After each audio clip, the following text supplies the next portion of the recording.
ቡቡዬና አይሚዬ ዛሬ እንግዲህ ሰርግ ነው። ማንም እንዳይቀር ማታ ጠብቁን ብሏል። እንግዲህ ዛሬ የሚገርም ቪዲዮ ነው ያለው።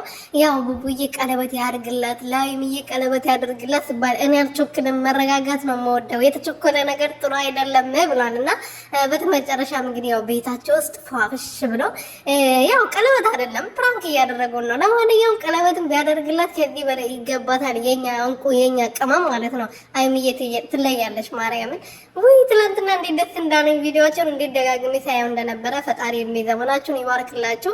በጣም ነው ደስ የምትሉት፣ የምሬ ነው። እና አራቱ ልጆቻችሁ በእጃችሁ ፈጣሪ ያሳቅፋችሁ። ሌላ ምንም ምለው ነገር የለኝም። እና ሩትዬ ደግሞ እንግዲህ በጣም የሆነ ልጁ ከዚህ በፊት በጣም ደህና ነበር ከቤተሰቦቹ ጋር፣ አሁን ደግሞ በጠና ታሟል እና በጣም የሚያሳዝን ነገር ነው። ሪፖስት አድርጋለች እና እባካችሁ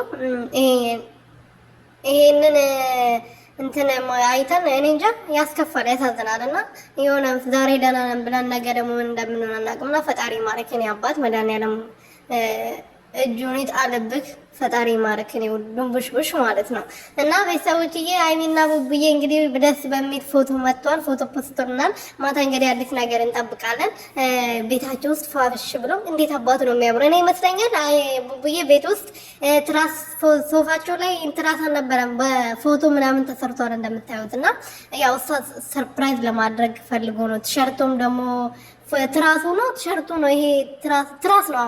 ይሄ እነሱ ፎቶ አለበት እና ሶፋቸው ላይ ትራስ ቢኖርም እንትን አልነበረውም፣ ፎቶ አልነበረውም። እና ፎቶ አሰርቶ ይመስለኛል ሰርፕራይዝ እያደረጋት። የኔ ቆንጆ የኔ እንቁ ከዚህ በላይ ይገባታል። የምሬ ነው አይሚ ማለት ነው። ከዚህ በላይ ነው የሚገባት። ብዙ ተብላለች፣ ብዙ ተሰድባለች በሱ ምክንያት። እና ፈጣሪ ፍቅራችሁን ያብዛላችሁ። ጠላት ድብን ቅጥል ሊበል። እናንተ ወደፊት ሂዱ የኔ ውድ